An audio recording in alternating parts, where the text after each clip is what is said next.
who has had a front row seat? Well, that's Benjamin Laker from the Henley Business School, who joins me live now. You're a regular on our program on First Edition on Sky News, so it's nice to see you face to face on this typical London day, I might say, Ben. We've been looking at the polls, we've been looking at the trajectory of the polls, we've been looking at the history and how they're often wrong before you get to that exit poll. So what do you believe and what's going to happen today? Well, yes, certainly a lot of turmoil around Westminster. And a lot of that turmoil is turning into fear because Theresa May found herself at exactly the same position as Boris Johnson does right now, a lead of about 10 points. That was not enough to get Theresa May over the line. And given the groundswell, particularly in Scotland, Wales and the North, towards a so-called alliance, Liberal Democrats and Labour, there is a lot of momentum behind that side, the Remain supporting parties. And actually, come tomorrow, we may be in a situation that the next Prime Minister of this country will not be a Conservative Prime Minister, but one selected from either Labour or Liberal Democrats. Do you really think that's a possibility?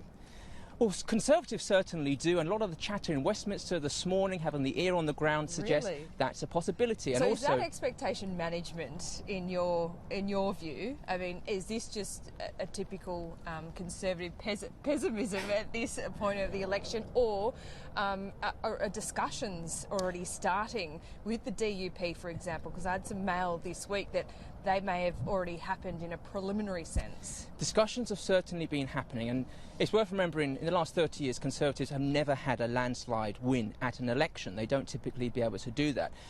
The discussions this morning, particularly out of Liberal Democrats, look at what Jo Swinson is saying. Now, she has said, typically up to now, that Liberal Democrats would not form a coalition with Labour. However, late last night, she said, we would be willing to form a coalition if, however, Jeremy Corbyn were not to be leader of the Labour Party. So, of course, the discussions today were about who is to replace Jeremy at the leader of a so-called rebel alliance. So let's look at some seats. We've talked about the Red Wall, the Midlands, Wales, the north of England. There's about 50 seats there. They're heavily Leave. They were heavily Leave at the referendum. Do you think they remain so? And is that the Conservatives' biggest hope there? I would say there are a very small number of seats that if you were to look at, you could pinpoint the outpoint of the election. Wrexham being one. That's the Red Wall within Wales, and if Conservatives can make any headstrong into Wales, then expect a Conservative win. Equally in Scotland, we are hearing all the time from Nicola Sturgeon that the SNP is on the march and they are going to completely take over Scotland. However, Conservatives hold 12 seats. They may even be gained. So look at the South Aberdeen region. If Conservatives can hold there and Wales, they will win the election. Looking at the minority, or the slim majority situation first, let's go there. Is that good enough for Boris Johnson and the Conservatives? Are you looking at a different situation that Theresa May had? She had a lot of troublemakers in her own party. Have they all been weeded out now? So at least when it comes to the question of Brexit, there's some certainty there.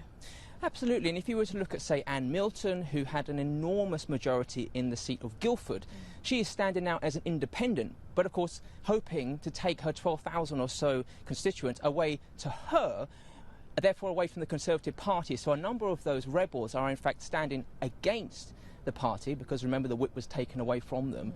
So come tomorrow, we could see a very different cabinet, a very different shuffle, and the pack may be in favour of Boris Johnson, but at the moment, really too early to tell. Let's talk about the two leaders. There seems to be a lot of apathy in the vote here in London, and I also travelled up to Lincoln in the Midlands earlier this week, which was an experience, I've got to say.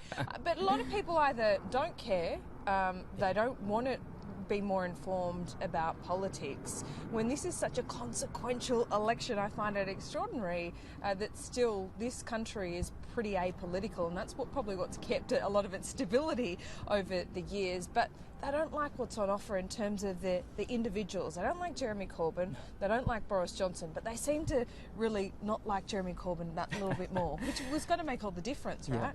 This is a campaign for the person who is least popular. And at the moment, Jeremy Corbyn, we hear a lot about his critics, but it's worth remembering there are a lot of supporters.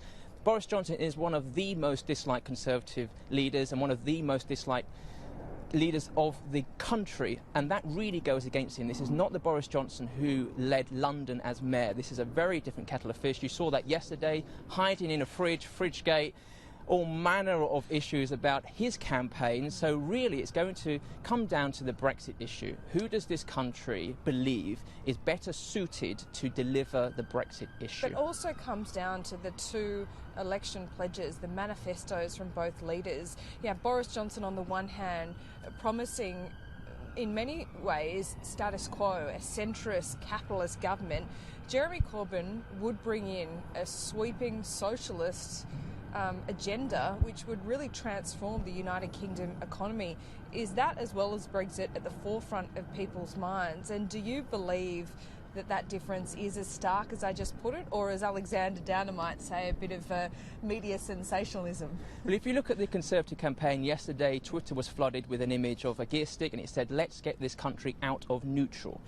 So their message to the electorate is, we need to move forward with the Brexit issue. We need to do something about it. Whereas, of course, the Liberal Democrats and Labour are simply saying, we are not able to go forward. We must go back to the country and re-evaluate the situation. So whilst there has been discussions about the NHS and immigration and the economy, this is the Brexit election. And that is what the solution will be, either for which party. The country will decide who do they want to be leading the organisation out of Brexit. And tonight at 10 o'clock we will find out. And who do you think Australia will want to see? I'm asking a Brit who Australia would like to see as the next British election, but you know. I think anyone who can bring stability to the economy, and at the moment there's an enormous question mark over the Labour campaign, so perhaps the status quo is not necessarily the worst option here. Okay, Benjamin Laker, thanks so much for your time, appreciate it.